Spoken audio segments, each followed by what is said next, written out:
Hi, I'm Tim. Welcome to our channel, and thanks for logging on. If you enjoy these videos, do me a favor and subscribe to our YouTube channel right here at Watchbox Reviews. I'd really appreciate it, and I update daily. If you like this watch, you can purchase it on thewatchbox.com. Buy, trade, and sell luxury watches 24 hours a day and globally on thewatchbox.com.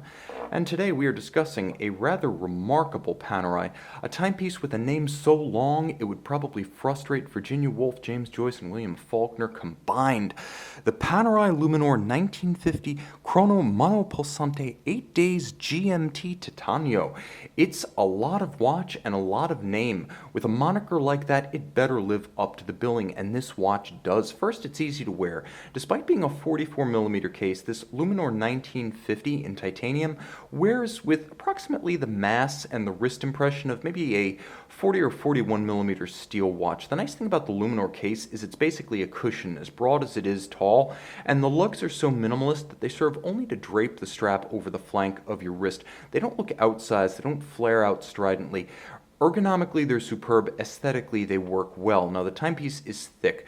Let me warn you, because of that dramatically bubble-shaped plexiglass-style sapphire, and it is a sapphire, the watch is a mammoth 19.2 millimeters thick. Lug to lug, it's 54.2 millimeters, and you're going to find that realistically, you just need to think of this watch as 44 millimeters square. Don't be put off by the 54.2. Well, I usually say you want your watch 50 millimeters or less lug to lug. If you have a 14 to 16.5 centimeters smaller male wrist, this is probably fine for a wrist as small as 14 centimeters, in as much as it will fit, it's light, it's comfortable, and big is the look with Panerai. That's the idea. You want an oversized watch when you buy a PAM. The strap is a handsome, minimally tanned piece with a rusticated, open, folded profile that lets you see both of the layers of the leather. There's a contrasting stitch and a vintage 1970s Panerai logo that's hot stamped onto the strap itself. Now you can see on the underside, it's the same high quality calfskin, and of course, the strap being rather substantial,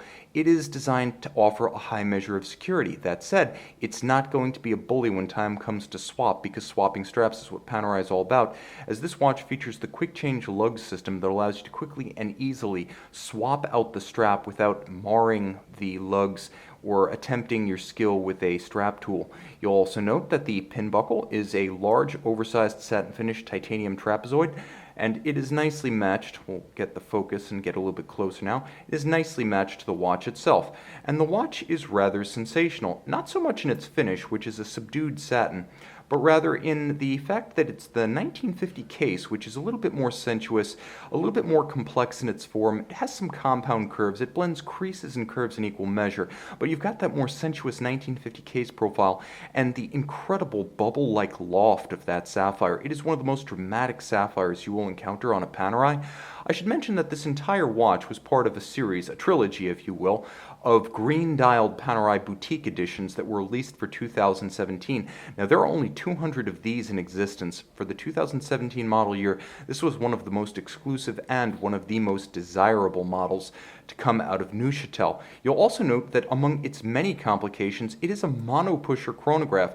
So the pusher at 8 o'clock stops, resets, and restarts the system. It is a column wheel, which you can see on the case back, so you have a crisp function selection, but it's also a vertical clutch, which means that you can start and stop the chronograph without any stagger. It always resets perfectly to the index at 12 because there is no play in a tooth-free system. That's what the vertical clutch is. There's no jump when it starts. You'll note there's absolutely no stagger. You can also leave it running full time if you prefer to have seconds at center, because that's one of the advantages of a vertical clutch. You can just leave it engaged. If you don't like to watch your sub-seconds, just leave the chronograph running and then you've got minutes and hours at center. The dial is the style, and it is one of the highlights of this watch. The style being sandwiched. That is to say, you have a stencil with the indices and the numerals on top of a fully loomed disc that has all of the luminescent material, creating a 3D effect as well as spectacular luminescent glow at night. Now, you will note that all of the luminescent material is a faded ecru color that's designed to recall vintage Panerai watches from the mid-century, the 40s, the 50s, and the 60s. even the 30s, back to the origin of the species, all of those now have a wonderful darkened radium fade. They don't glow anymore, but this, all in Luminova, absolutely does, and there will be a lume shot. All of the hands are in rose gold, which is a beautiful match for the color of the dial as well as the luminescent base. And then you'll note there is a lot going on. You have chronograph minutes in a scale of 3 o'clock at center. You have local minutes, local hours, and then you have a second hour hand, the GMT or second time zone. There's a stub hand coaxial with constant seconds at 9 o'clock that acts as the AM PM for the system. Now when you stop the watch and reset it, you enter a setting mode where you can move the hour hand independently, or if you wish to set everything in sync. Note how the constant seconds automatically aligns with the index at 0. The watch has both hacking or stop seconds and 0 reset for the constant seconds indicator.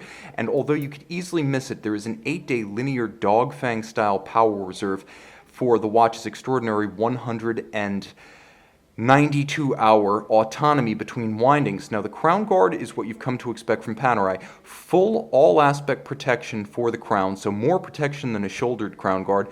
And the locking lever, which as you can see now features a runner bearing inside its cam for reduced friction while closing or opening. Now as soon as you open the lever, you gain the ability to turn the crown and wind the watch. You also gain the ability to set the functions of the watch, and you can do all of this while your hands are wet, sweaty, or gloved.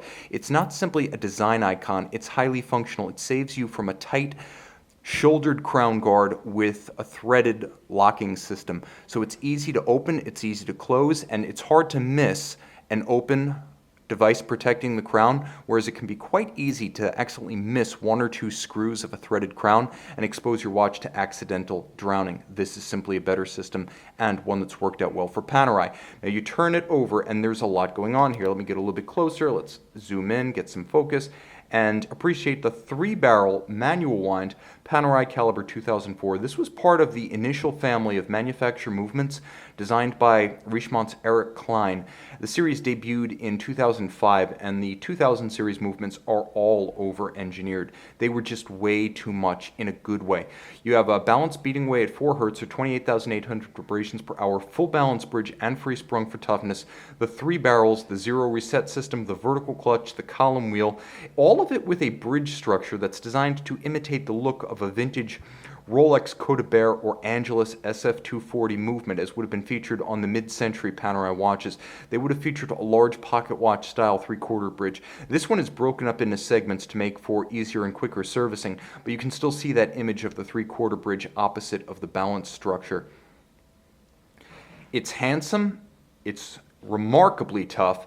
It's also, thanks to the locking device and the screwed-in caseback, 100 meters water resistant. So this, while a robustly complex timepiece and with an original retail of over $25,000, not a cheap one by any means, nevertheless a rugged all-weather and yes, water companion. Beautifully made inside and out. You can see this 200-piece limited series, a boutique exclusive, on our website. And we are back with the Panerai Luminor 1950 Chrono Monopulsante 8-day GMT PAM00737, a colossal name for a colossal complication. You can see this one by the light of day on our website.